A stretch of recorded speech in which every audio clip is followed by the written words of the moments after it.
Define perfectionism. Perfectionism means, in my brain, you gotta be perfect, bro.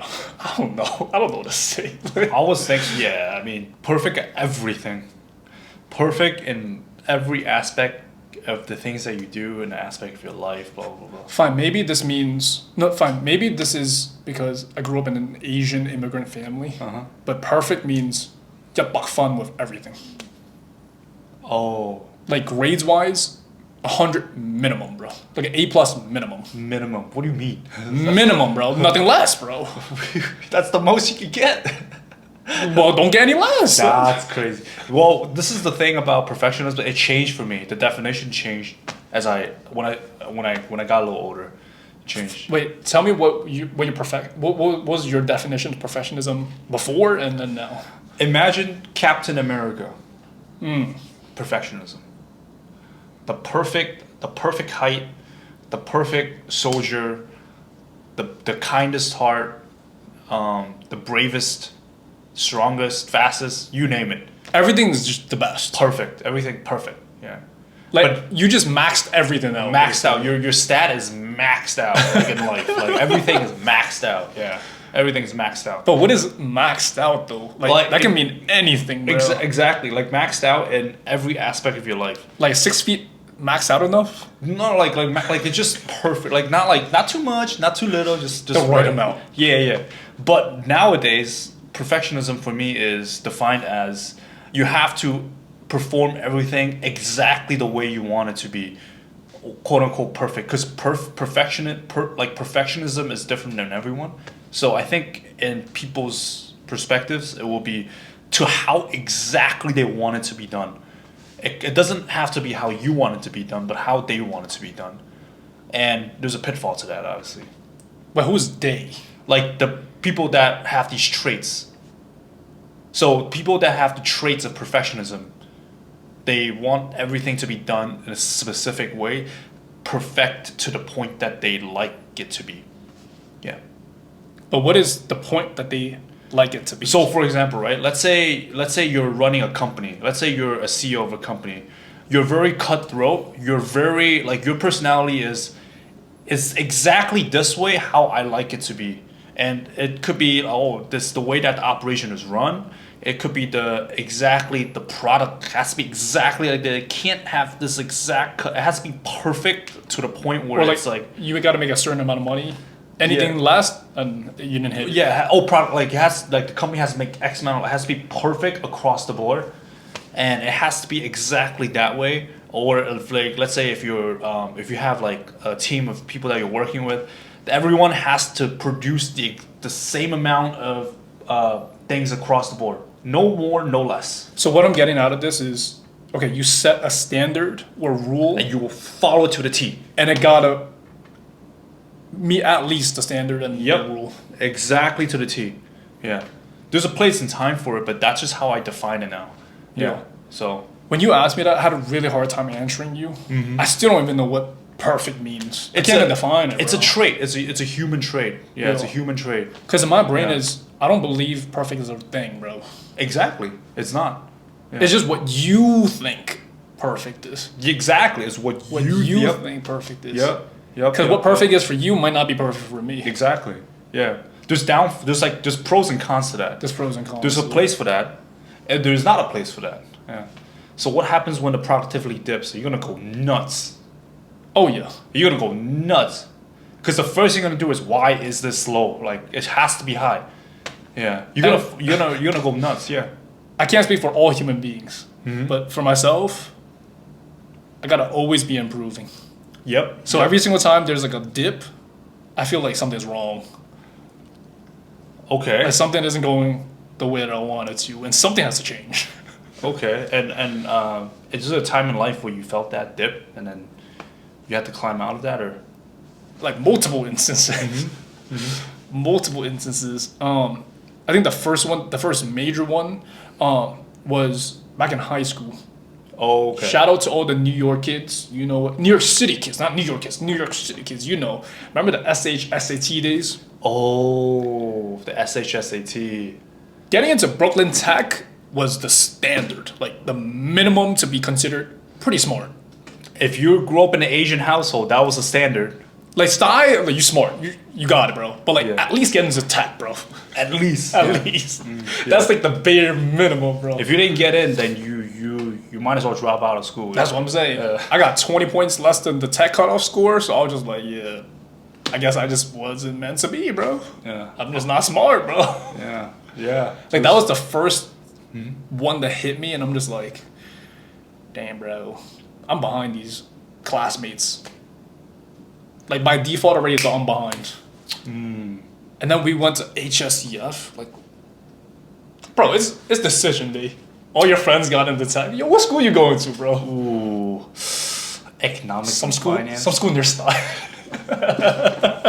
Oh, you said that? Some school to your side? Yo, it's City Hall, bro. Oh, okay. I forgot what it's called. It's in City Hall, bro. I was ashamed of saying economics and finance. What the fuck is that, bro? So what kind of 13-year-old kid going to high school of economics and finance? That's What you the doing? that's the number one, that's the best way to get flamed, bro. You know, looking back at it now, I'm proud to say that I went to true. that school. True. Yeah, I was 13 years old when I got into high school of economics and finance. But back then, wrong science, or tech. That's it, bro. Mm-hmm. Actually, no. If you get into like LaGuardia, you got it too. Oh, you definitely Like those. You were cooking up on the stage. You were definitely cooking up there. That is, bro. That is. The reason why I don't think perfect exists is because my thought process is it will never be enough, bro. What is considered enough, bro? It will never be enough. Like even when you set the standard and the rule that has to go a certain way. Let's say you don't meet it, then you feel down about it, right? Yep. But let's say you do beat it, and then you're like, okay, let me move the goalpost. Yeah. Let's set a higher standard. Yep. Let's say, okay, you beat it, and you're just gonna continue moving that goalpost. But when Yeah. is that ever gonna be enough? It's almost like a never-ending battle of trying to move this thing up. That's so true. Like I think in the business world, right? Like let's say if you're trying to start your own business, let's say you have an idea, Yeah. you have some seeds that I want to start this, I don't want to start this. Yeah. Honestly, man, like you hear this so many times. Just do it. Yeah. No one cares. No one cares. Just do it and learn from it. Yeah. Yeah. Actually, now that we're having this conversation, one thing I'm realizing is how important clarity is. Oh. Like don't define perfect. Define what do you want, bro. Because the thing is, like a billionaire versus someone, let's say, they make like less than 6 figures a year. Okay. Yeah. Let's use that example. For a billionaire, let's say their end goal is, I just want to make so much money, it's just unlimited, bro. Okay. Versus someone that makes less than 6 figures, let's say, my main goal isn't to necessarily have unlimited money, but Okay. enough to not have to worry about bills. Those are two okay. completely different standards and rules that you need to set for yourself. For the guy that makes less than 6 figures a year, they can be living happily. Cause like, bro, like I'm hitting my targets. I have enough to live life without have to worry about my bills. Versus the billionaire where he's just chasing unlimited money. It never ends. There's there's even when you're a billion, there's 2 billion, there's 3, There's always something above that for you to keep going. I think going back to the concept of perfectionism, you can kind of see the point. It's like at some point you will still realize that it's not perfect, and you will chase that perfectionism. Facts. Yeah, it's a spiral. Because at the end of the day, like it's kind of off topic, but it kind of goes back to what you want in life. But since we're talking about perfectionism, right? I think one of the biggest misconceptions about perfectionism is that when you're perfect, everything will be successful. Yeah, it never is usually like that. It's never usually like that. Yeah, because you're supposed to be imperfect, you know. Because that's how you're supposed to grow. That's how you're supposed to learn from your mistakes, right? And through that learning, through that experience, you become a better version of yourself. That's a fact. Yeah. Bro, that's like one of the biggest models of my life. Like, I'm not someone who learns from like reading, from like listening to books or like going to class. But for me, I learned the most from messing up and learning from those lessons. You want to fail. That's the I don't like, no one likes to fail. No but one it's likes, but that's when I know I'm gonna grow the most. Cause it's like my brain can finally put two and two together and be like, oh, okay, that makes sense. That's what they mean by don't touch the fire, yo. You know the saying, fuck around and find out. Literally, you wanna well, not you wanna succeed, but if you wanna improve, you fuck around and find out. Just don't be dumb. Yeah, be strategic with the effing around. Yeah, like after around, but don't actually touch the fire, bro. Yeah, if you do it the right way, if you do it properly, you will set yourself up for a successful failure. Yo. I think that's a good concept to talk about. How to That fail is, successfully. Wait, what? How to fail successfully. I think that's a good concept to talk about.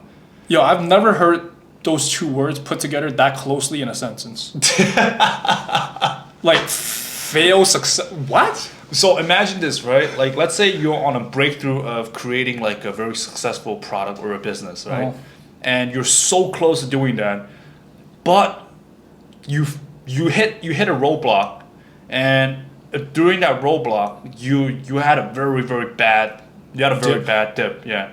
Whether it's people not buying your stuff or your business not turning into profits, like something went wrong there, but you know you're so close. Yo. That's what I mean, and that's what I mean by defining it as failing it successfully. But what if you needed that to happen? You need that to happen. For you to figure out what that roadblock was? For you to get to that next level? It's not an if, it's a when. When you get there, you know you will flip the switch to the next step.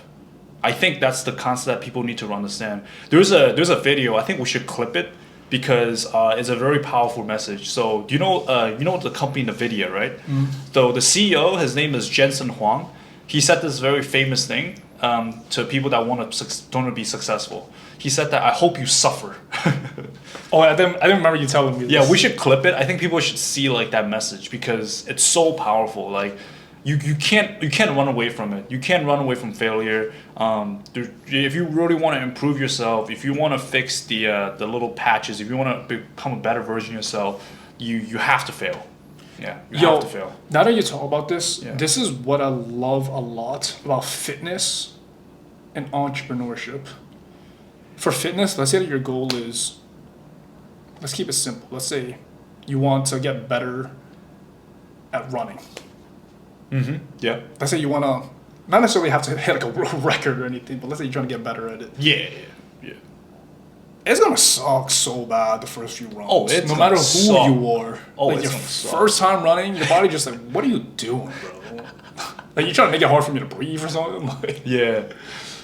but then the more that you do it, the better you get at it. Like there are gonna be times where you might injure yourself. You might roll an ankle. You might pull a hamstring. You might pull a calf or something. But then those things happen for you to learn how to warm up better.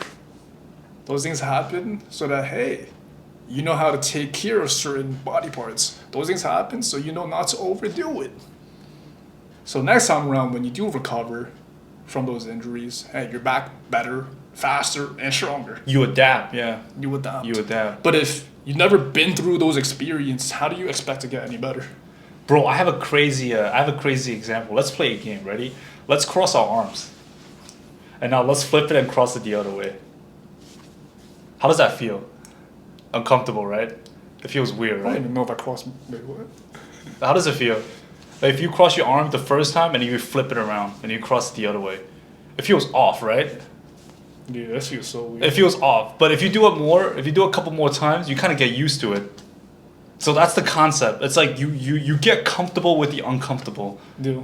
Not saying that it's not supposed to be uncomfortable for this position, but it's a concept. It's like, okay, you have to be comfortable with the uncomfortable for you to become better at the things that you're doing. Yo. Yeah. Yo, think about all those times where, I'm not saying like you have to suffer, but think about all those times where it wasn't like the best moments Yeah. of your life. Yeah.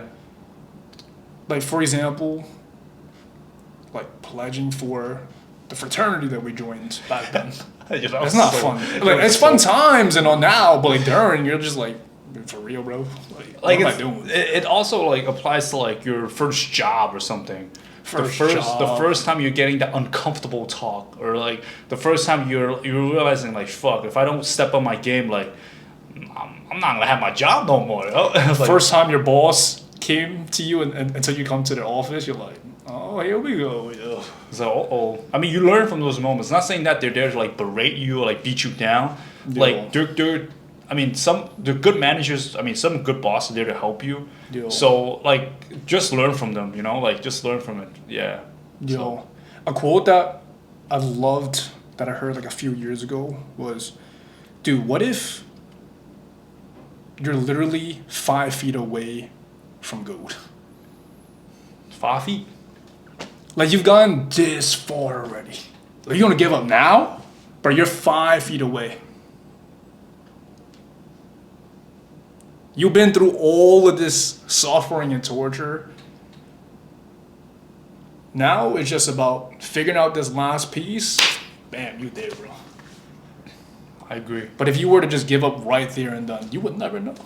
You would never know. Yeah. You would always live the rest of your life thinking, man, what if I did try and continue a little bit longer? Yeah. You wouldn't know. Yeah. Exactly. So you might be wondering too. It's like, so how does it tie to perfectionism, right? So let's imagine that you're Captain America at what you're doing. Like not like fighting bad people, not like fighting freaking Thanos or whatever. But let's say you're Captain America at what you're doing. What that means, you're crushing everything. You're crushing all your goals. Let's say you're in a business. You're creating a very successful business with a lot of money. Let's say imagine a number, whatever, and you're taking home a lot of different money, and you have a successful career, blah blah blah. Now what, right? Like now what? Let's say if you wanna, let's say you have a bad year. What will happen? Let's say you have a bad year. And now what, right? And you're a perfectionist. Yeah. Now what? You know. So what do you think would happen, right? So you can kind of imagine this. This is not going to be a good experience, because if you're perfect, it means that you have already you're at the apex of your of what you want it to be, all right? And it means that you can't improve anymore. So you mean to tell me that if you have a bad year, you can't improve from that, or you have a bad year, or you're not making any money, you can't come back from that. You're just gonna stick to what you're doing, and then that's it. Like, it's not gonna happen, right? So that is kind of like the flaw of where, like being perfect or being good, quote unquote, good at what you do, and never wanting to improve. The caveat is you never want to improve. But if you kind of put yourself in a different or the opposite perspective, let's say you're a successful entrepreneur. You run a good coaching business, you run a good restaurant, whatever it is, right? And you know that you're imperfect. Notice what happens now if you have a bad year, right? See how that perspective can change? Instead of looking at it as like, okay, I'm going to stick to what I'm doing and then just keep going from there. It's more of like okay, this is a bad year. Let's revisit. Let's pivot. What do we go? What went wrong?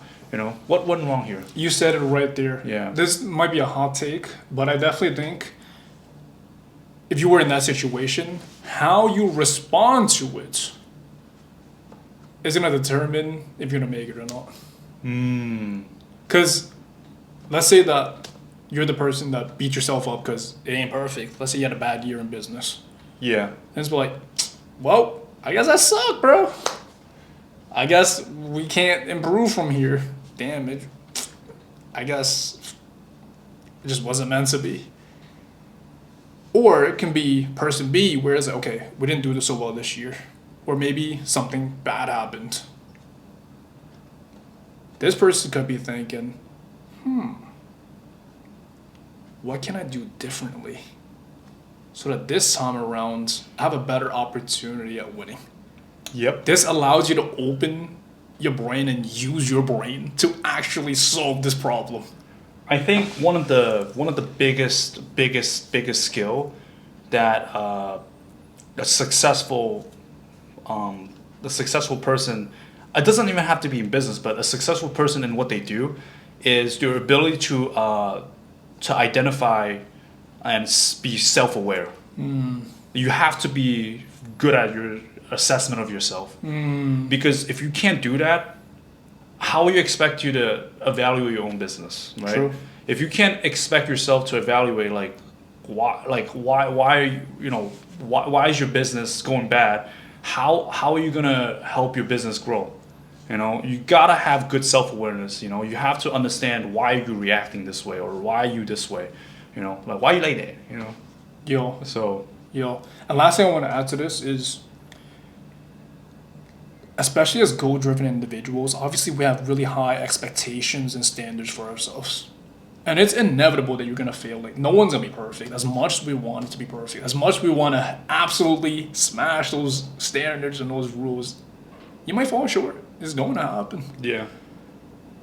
But let me ask you this: when are you not trying your very best? When are you purposely trying to fail? Sometimes the answer is not on the surface. You might have to reflect on your life a little bit for you to get that question. You know, maybe the another question to follow up with: what are your strengths and your weaknesses? One of our friends said this one thing, right? Like, take away your merits, take away all your achievements. I don't care what school you go to. I don't care what you studied. I don't care how good your grades are. I don't care how many A's you have. I don't care what your GPA is when you cum laude, whatever the F that is. Take away all of those merits and strip away all your work experience.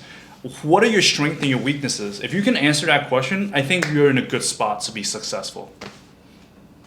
Oh yeah, and I'm huge on the more self-awareness that you have, the better equipped you are to going down whatever direction you want to head towards in your life. Because the first step to change is self-awareness, or having awareness to the situation. Because if you don't have awareness around the situation, yeah, best of luck. Yeah, changing GG. anything. Good luck. Good luck trying to figure it out when you're all in your own head.